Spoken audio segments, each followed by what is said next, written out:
여러분 안녕하십니까? 재미있는 한자 이야기의 이재석입니다.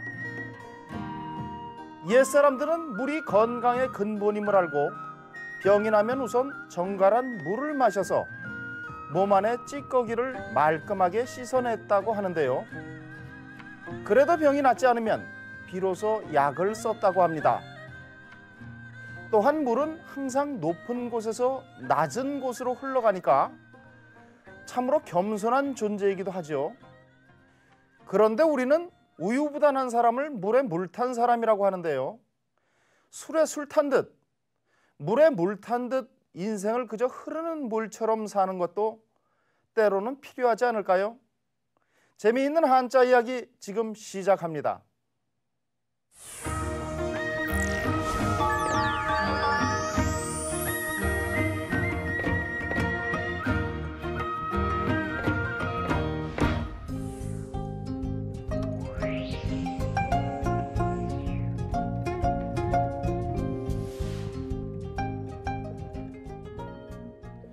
영어 속담에 Let sleeping dogs lie, 잠자는 개는 자게 내버려둬라는 말이 있습니다.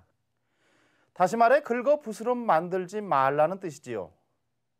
이럴 때 한자로는 뭐라고 표현할까요? 바로 오늘의 한자 화사첨족입니다.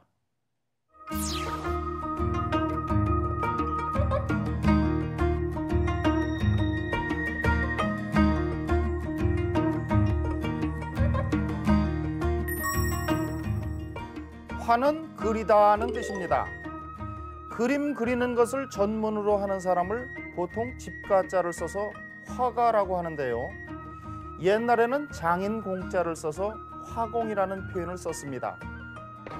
화가의 높임말은 맛백자를 써서 화백이라고 합니다.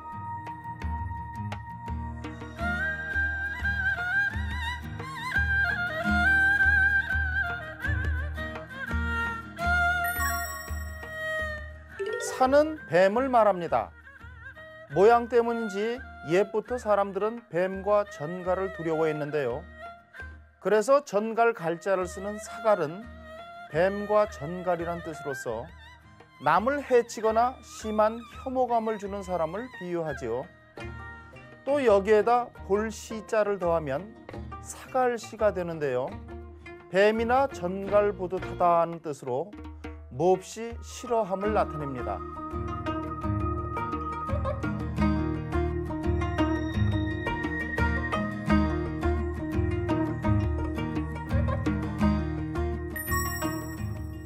첨은 더하다는 뜻입니다. 동의어로 더할 가자가 있는데요. 양자가 결합된 말 첨가는 덧붙이다, 보태다는 뜻입니다.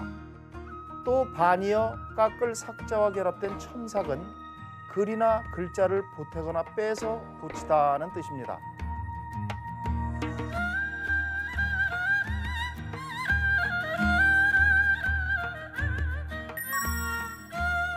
족은 발을 말하죠. 일거수일투족이란 말이 있는데요. 손 한 번 들고 발 한 번 옮기다는 뜻으로 크고 작은 동작 하나하나를 이르는 말입니다. 한일, 들거, 손수, 던질 투자로 구성되어 있습니다. 여기서 투족은 발을 내딛다는 뜻으로 직장이나 사회에 들어서는 것을 말합니다.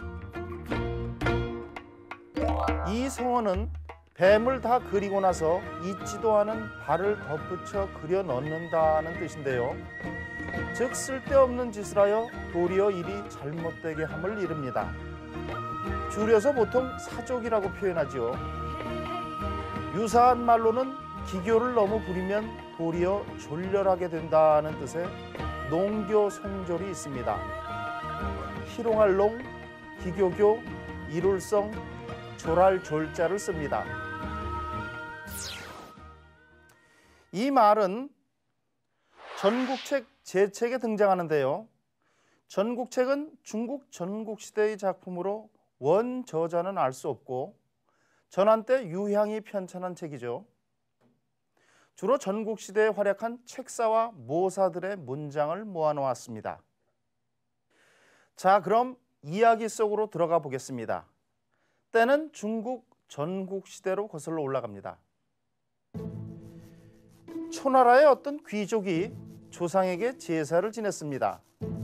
그 귀족은 무척이나 인색했기에 제사를 지낸 후 제사에 사용했던 술 한 병을 사람들에게 마시라고 주었지요. 바로 음복인 셈인데요. 마시름자 복복자를 쓰는 음복은 복을 마시다는 뜻으로 제사가 끝난 후에 제사 음식을 먹는 것을 말합니다. 이 음복을 통해 신명이 주는 복을 받게 되는 것이죠. 그런데 왜 마시름자를 쓰냐고요? 원래는 술을 마시는 것을 의미했기 때문인데요. 그러다가 차츰 음식을 먹는 것을 가리키게 되었습니다. 이야기로 돌아가죠. 그런데 귀족이 준 술이 너무 적었기 때문에 그중 한 사람이 이런 제안을 했습니다. 이 술 한 병을 우리들이 함께 마신다면 한 사람당 한 모금씩만 차례가 돌아갈 것이요. 한 사람이 마실 수 있게 몰아주고 나머지 사람들은 양보하는 것이 가장 좋을 듯하오. 이러는 것이 어떻겠소? 땅에 뱀 그리기 시합을 해서 가장 먼저 뱀을 다 그리는 사람이 이 술의 주인이 되는 것이요. 사람들은 이 의견에 모두 찬성했습니다. 그리하여 그들은 땅바닥에 쭈그리고 앉아 뱀을 그리기 시작했는데요. 그중 한 사람이 재빠르게 뱀을 다 그리고 술을 마시려고 했는데 남들은 어느 정도 그렸나 하고 보았더니 글쎄 다들 갈피도 못 잡고 있는 게 아니겠어요? 상황이 이렇자 그는 자신의 총명함을 뽐내듯이 왼손으로 술병을 받쳐들고 오른손으로는 땅바닥에 그림을 그리면서 득이양양하게 이렇게 말했습니다. 이것들 보시게나 나는 뱀에다 다리를 붙여줄 수가 있다오. 그가 다리를 그리고 있을 때 뱀을 다 그린 다른 사람이 재빨리 술병을 낚아채면서 말했습니다. 세상에 발 달린 뱀이 어디 있어?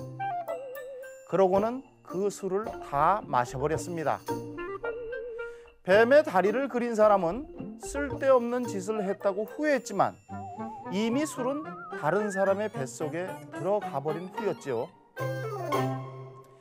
지나치게 많은 것을 가지고 있음에도 불구하고 또 새로운 것을 가지려고 하는 화사첨적의 생활을 하고 있지는 않은지 한번 돌이켜 봐야겠습니다.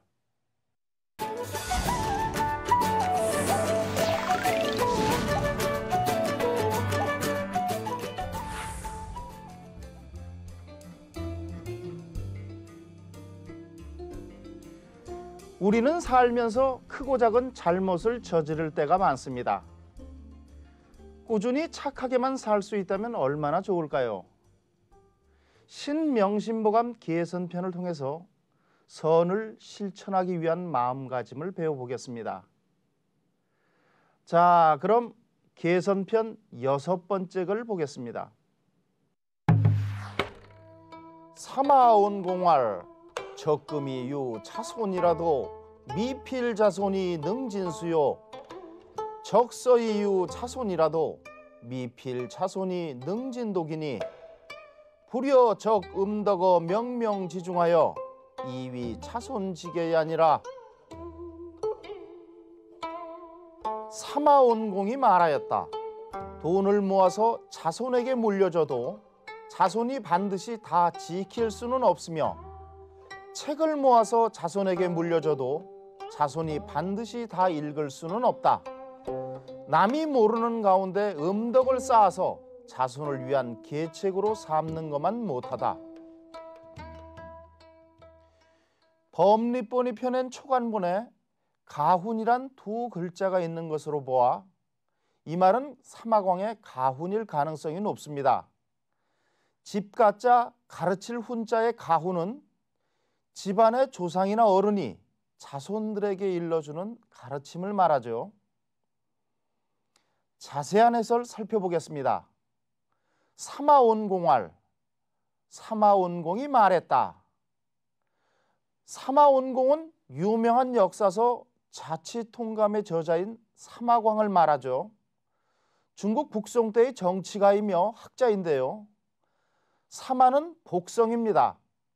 사공, 황보, 독고, 남궁, 제갈, 선우, 동방 등 두 글자로 된 성을 복성이라고 하죠. 이름은 빛광자로 광이고요. 온국공에 봉해졌기 때문에 사람들은 그를 사마온공이라고 부릅니다. 적금 이유 자손, 돈을 모아서 자손에게 물려주다. 적은 쌓다, 모으다, 저축하다는 뜻이고요.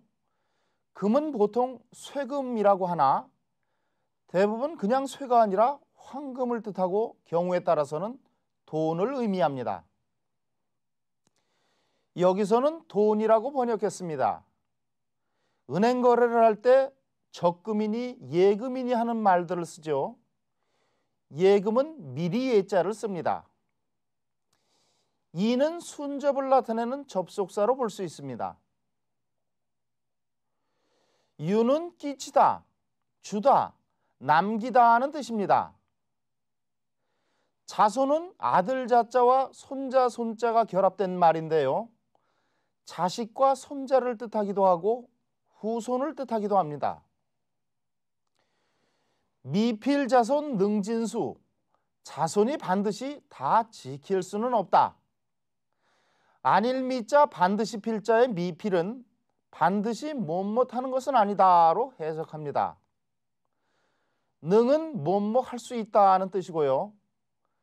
지는 다하다는 뜻인데 본문에서는 뒤에 지키다는 뜻의 숫자가 있기 때문에 다, 모두라는 뜻의 부사로 사용되었다는 것을 알 수 있네요.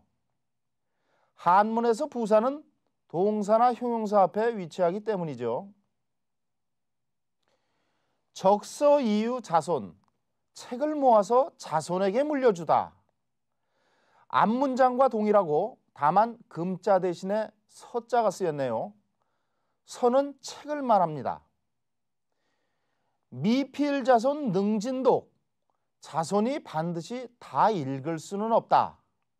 역시 앞문장과 같으며 숫자 대신에 독자가 쓰였습니다. 독은 읽다는 뜻이죠.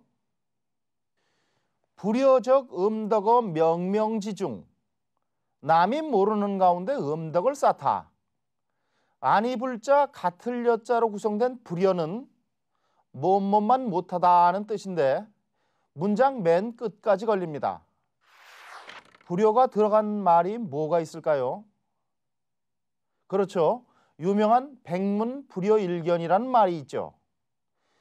이 말은 다들 알고 있듯이 100번 듣는 것이 한 번 보는 것만 못하다는 뜻인데요. 경험의 중요성을 강조하는 말입니다. 적은 앞에도 나왔듯이 쌓다는 뜻인데요. 은혜를 많이 베풀어서 덕을 쌓는 것을 적덕이라 하고 착한 일을 많이 하는 것을 적선이라고 합니다. 응달 음자와 덕덕자가 결합된 음덕은 남모르게 하는 덕행을 말합니다. 조상의 덕도 음덕이라고 하는데요. 이 경우에는 한자가 다릅니다. 즉 그늘음자를 써서 음덕이라고 하니 잘 구별해서 써야겠습니다. 어는 전치사로서 장소나 대상을 나타내죠. 뭐뭐돼서라고 해석합니다. 명은 어둡다는 뜻인데요. 이 글자가 겹쳐진 명명은 겉으로 드러나지 않다는 뜻을 가지고 있습니다. 지는 구조조사인데요. 문장 내에서 직감적으로 알아낼 수 있어야겠죠. 중은 가운데라는 뜻입니다. 그래서 명명지중은 남이 모르는 가운데로 해석할 수 있는 것이죠. 이위 자손지계야, 자손을 위한 계책으로 삼는 것만 못하다. 이는 여기서 전치사로 사용됐는데요. 한문에서는 전치사 이자 다음에 명사나 대명사가 와야 하는데 경우에 따라서 대명사 지가 생략되어 쓰입니다. 본문이 바로 이 경우인데요. 앞에 나온 적음덕어 명명지중이 생략된 내용입니다. 위는 여러 가지 뜻이 있지만 본문에서는 삶다는 뜻입니다. 지는 역시 구조조사이고요. 계는 꽤, 계책, 계획이라는 말인데요. 그래서 자손지계는 자손을 위한 계책이라고 해석할 수 있습니다. 야는 단정이나 긍정의 어기를 나타내는 어기조사랍니다. 한문을 노래하듯이 자꾸 반복하면 저절로 한문의 규칙이 머릿속에 자리 잡게 되는데요. 옛날 사람들은 이 경지에 오르면 물리가 트였다고 표현하였죠. 자, 그럼 이 말씀 정리하면서 큰 소리로 따라 읽어보시기 바랍니다. 사마온공활 적금이유 차손이라도 미필자손이 능진수요.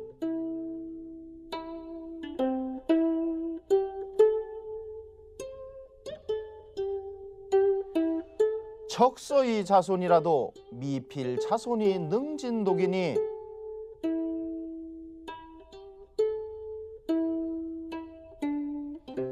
불여 적음덕어 명명지중하여 이위 차손지계야 아니라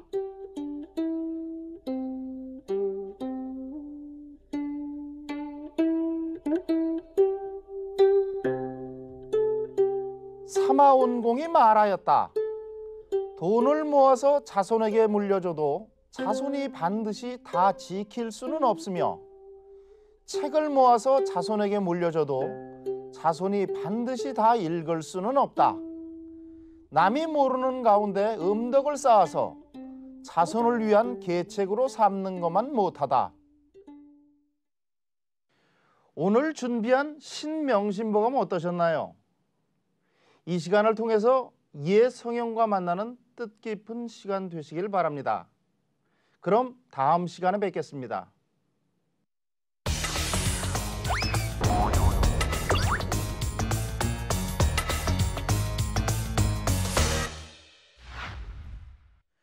한문을 보다 보면 자주 등장하는 글자 중에 하나가 써이자입니다.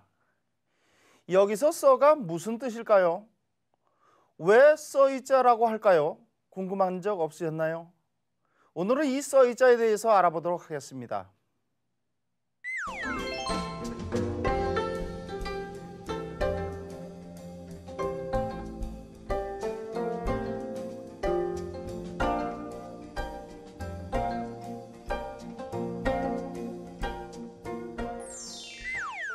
이자는 기본적으로 동사, 전치사, 접속사로 사용됩니다. 각골문에 보면 이 이자는 땅을 갈아엎는 데 쓰는 농기구인 보습의 형태를 본뜬 글자입니다. 이것이 금문에서는 사람이 보습을 사용하는 모습을 그리고 있는데요. 그래서 이 글자의 본래 의미는 동사 쓰다가 되었습니다. 또한 뭐뭐라고 생각하다는 동사의 용법을 가지고 있습니다. 사실 한문에서 이 글자는 전치사 용법으로 광범위하게 쓰입니다. 동작 행위의 도구나 방식, 근거를 나타내기도 하고 동작 행위가 직접 미치는 대상을 나타내기도 하는데요. 우리말로는 뭐뭐들로써, 뭐뭇을 가지고, 뭐뭇에 근거하여, 뭐뭇을 정도로 번역합니다. 우리가 이자를 써이라고 하는 것은 바로 이 때문입니다. 써는 그것을 가지고 그것으로 인하여 라는 뜻을 갖고 있습니다. 이덕보원이라는 성어가 있는데요. 덕으로 원한을 갚다는 뜻이죠. 그리고 이자는 동작 행위의 발생 원인을 나타내기도 합니다. 뭐뭐 때문에 뭐뭇으로 말미암아라고 번역하죠. 논어 위령공 편에 보면 군자 불이언 거인, 불이인 폐언이라는 말이 있습니다. 군자는 말 때문에 사람을 등용하지 않고 사람 때문에 말을 버리지 않는다는 뜻인데요. 즉 말을 잘한다고 해서 그 사람을 쓰지 말고 인상이 나쁘다고 해서 그가 한 옳은 말까지도 버려서는 안 된다는 의미죠. 여기서 이자가 이용법으로 사용되었습니다. 때로는 말이을 이자와 같이 접속사로 사용되기도 합니다. 예를 들어 왕안석의 유포선산기라는 글을 보면 험이원즉 지자소라는 표현이 있는데요. 험준하고 멀면 오는 사람이 적다는 뜻입니다.